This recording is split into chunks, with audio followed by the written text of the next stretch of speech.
Happy birthday to you. Happy birthday to you. Happy birthday to Queen Naomi. Happy birthday to you. Èèyàn lé ẹ bá mi kí Queen Naomi happy birthday. Long life and prosperity ẹ̀mí á ṣe púpọ̀ ọdún láyé. Yorùbá ní obìnrin tó bá wù ni ọmọ ẹ̀ ń wù ni. Bẹ́ẹ̀ ni ti bàbá wẹ̀rẹ̀ ńlá. Bàbá wẹ̀rẹ̀ ńlá Queen Naomi kú ọdún. Mashola Gist TV wọ́n kí yín kú ọdún. Ní agbára Ọlọ́run bí ẹ ṣe ṣe ọdún ti 2025 yìí ẹ máa ṣe púpọ̀ ọdún láyé o. Ikú ò ní gbé yín dé, àrùn ò ní gbé yín dé. Lágbára Ọlọ́run birthday yìí ìgbà tẹ́ bá máa fi ṣe celebration ìbejì lẹ́ máa fi ṣe ní agbára Ọlọ́run. I wish you happy birthday, long life and prosperity. Ẹ̀yin èèyàn lé bàbá wa Erin ńlá. Inú wọn máa ń dùn sí Queen Naomi ní gbogbo ìgbà nítorí pé ìyàwó alálùbáríkà ni wọ́n. Ìyàwó tó ń mú orí ọkùnrin wú òní Queen Naomi. Aya rere lọ́dẹ̀dẹ̀ ọkọ. Ẹ wo picture TADENIKAWO àti kábíyèsí mo gbé wọn sẹ́gbẹ̀ẹ́ ara wọn. Ẹ rí bó ṣe jọ ara wọn. Ṣe ló dàbí ìgbà tó yẹ pé bàbá wẹ̀rẹ̀ ńlá wọ́n pọ̀ TADENIKAWO lẹ́nu báyìí ni. Ọmọ dáadáa àrẹ̀mọ ọba. Wọ́n ní bàbá wẹ̀rẹ̀ ńlá ní inú àwọn á dùn tó jẹ́ pé táwọn bá lọ síbi tágbà ń rè ní ọjọ́ ogbó tí wọ́n á pẹ́pẹ́pẹ́ lórí àléfà wọn o. At least bàbá owó yẹ kán lè ṣe bóyá bíi 100. Ipe àwọn fẹ́ kó jẹ́ TADENIKAWO òun ló máa bọ́ sí ìpèrè bàbá àwọn. Ẹ dẹ̀ mọ̀ pé ọ̀rọ̀ tó bá sọ àwọn alálẹ̀ ti gbà. Ẹ mọ̀ pé ọ̀rọ̀ tí ọba bá sọ àwọn alálẹ̀ ti gbà. Kí ló dé tí bàbá wẹ̀rẹ̀ ńlá sọ ọ̀rọ̀ yìí? Allegedly bá ṣe gbọ́. Ṣé ẹ mọ̀ pé àtìgbà tí Queen Naomi ti dé inú ààfin bàbá wẹ̀rẹ̀ ńlá, inú kábíyèsí wọ́n máa ń múnú kábíyèsí dùn ni. Òrìṣà òkè ló wá Queen Naomi fún bàbá wẹ̀rẹ̀ ńlá. Ọlọ́run lọ́wọ́ sí ìfẹ́ wọn. Àwọn alálẹ̀ wọ́n lọ́wọ́ sí ìfẹ́ wọn. Ìtorí ẹ̀ ló fi wu kábíyèsí láti jẹ́ pé TADENIKAWO òun ni ó máa bọ́ sórí ìtẹ́ àwọn lẹ́yìn ìgbà tí wọ́n bá lọ síbi àgbáńrè èyí tó yẹ pé a ló máa pẹ́ pé inú wa dùn gan tí bàbá wa bá lo 100 years lórí ìpèrè yẹn. Ẹ̀yin èèyàn lé wọ́n ní ìgbà tí àǹtí wa tó gbọ́ ẹ̀mẹ́pọ́n máa ń lẹ etí mọ́gìrì ní gbogbo wọn láti máa fi mọ gbogbo nǹkan tó ń ṣẹlẹ̀ nínú ààfin nítorí pé wọ́n ní àwọn èèyàn tí wọ́n ń fún lówó tán wọ́n máa ń ṣòfófó fún wọn.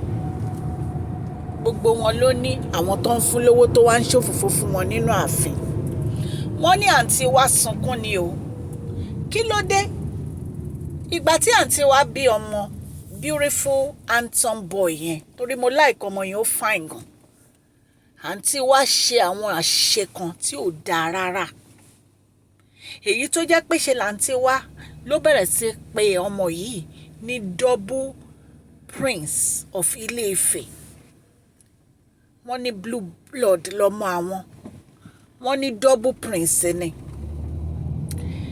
Àwọn èèyàn wọ́n jáde sí orí ọ̀rọ̀ yẹn wípé kò yẹ kí àǹtí wa sọ irú ọ̀rọ̀ tán sọ yẹn pé ṣé wọ́n fẹ́ da ààfin bàbá wẹ̀rẹ̀ ńlá rú ni.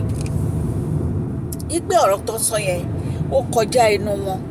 Ipe ọmọ wo ni ò kì í ṣe double prince. Ipe tó bá tiẹ̀ jẹ́ pé wọ́n wá láti Ilé-Ifẹ̀ wọn ò lẹ́tọ̀ọ́ láti máa sọ pé double prince lọ́mọ wọn. Ọ̀rọ̀ yẹn gba social media kankankan. Ṣùgbọ́n bàbá wẹ̀rẹ̀ ńlá wọ́n mọ nǹkan tó ń ṣe. Wọ́n dẹ̀ ní ọgbọ́n. Ọlọ́run fún wọn ní ọgbọ́n àti òye.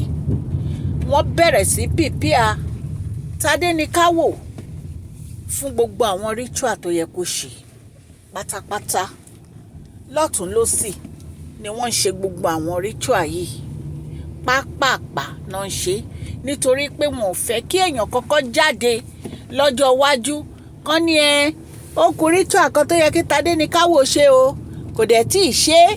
Bàbá wẹ̀rẹ̀ ńlá ò fàyè gba gbogbo àwọn nǹkan báyìí, wọ́n rọra ń ṣe nǹkan wọn wẹ́rẹ́wẹ́rẹ́ ni.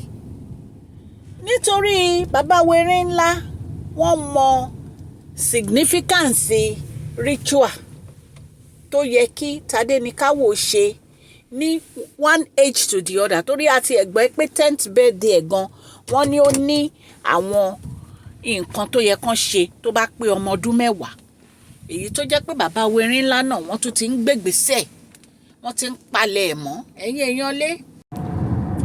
So wọ́n ń palẹ̀ Tádéníkáwò mọ́ fún gbogbo àwọn ẹsẹ̀ tó yẹ kán gbé lórí ọ̀rọ̀ ayé ẹ̀. Ọlọ́run Elédùmarè á fún àwọn àti Queen Naomi ní Tádéníkáwò wò ní agbára Ọlọ́run ẹ̀yin èèyàn lé. Èyí tá a gbọ́ nìyí o, tán ní àǹtí wa ń bínú, wọ́n ló ń yarí, wọ́n ló ń kanra nígbà tí ó gbọ́ ọ̀rọ̀ yìí. Ẹ̀yin èèyàn lé, Ọlọ́run Elédùmarè ọba láàánú á ṣàánú fún wa o. Gbogbo nǹkan tí a bá ń dáwọ́lé a máa yọrí sí rere o. Ìbùkún Ọlọ́run kò ní fi wá sílẹ̀. Bí a ṣe gbọ́ nìyẹn tí wọ́n ní àǹtí wa ó ba inú jẹ́. Ṣé ẹ mọ̀ pé ọ̀rọ̀ tó ṣẹlẹ̀ lórí ọ̀rọ̀ gold yẹn náà, wọ́n ní ó lérí wípé òun máa frustrate life ọ̀tá òun ní inú ààfin bàbá wẹ̀rẹ̀ ńlá, tó jẹ́ pé bàbá wẹ̀rẹ̀ ńlá máa gbàgbé Queen Naomi pátápátá ni. Ẹ̀yin èèyàn lé, oríṣiríṣi nǹkan ni ó ṣẹlẹ̀ tán ní méèdì yẹn sọ. Méèdì ẹ̀ tó tú àṣírí ẹ̀, wọ́n ní oríṣiríṣi ló sọ pé àǹtí wa ń dán lára, àǹtí wa ń ṣe, ìwọ ló ní kán bẹ́ẹ̀ mú nǹkan pamọ́, ó wá ń parọ́, oníméèdì Queen Naomi lòun. Kí náà wá fi ṣe?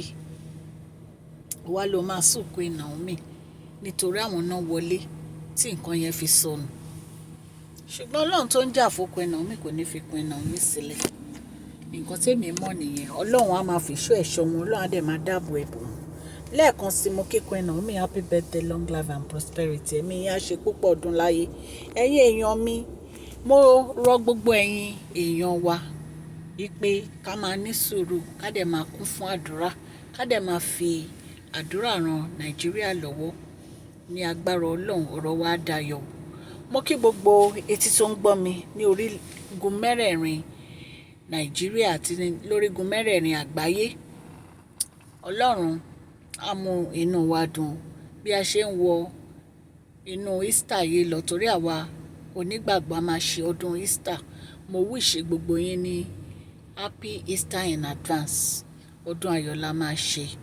Easter jẹ́ ọjọ́ tí à ń yà fún celebration Jésù Kristi, èyí tí ó kú lórí igi àgbélébù fún wa, tí wọ́n kàn mọ́gi nítorí wọ́n kàn mọ́gi, wọ́n dé ládé ẹ̀gún nítorí ẹ̀ṣẹ̀ mi àti yín.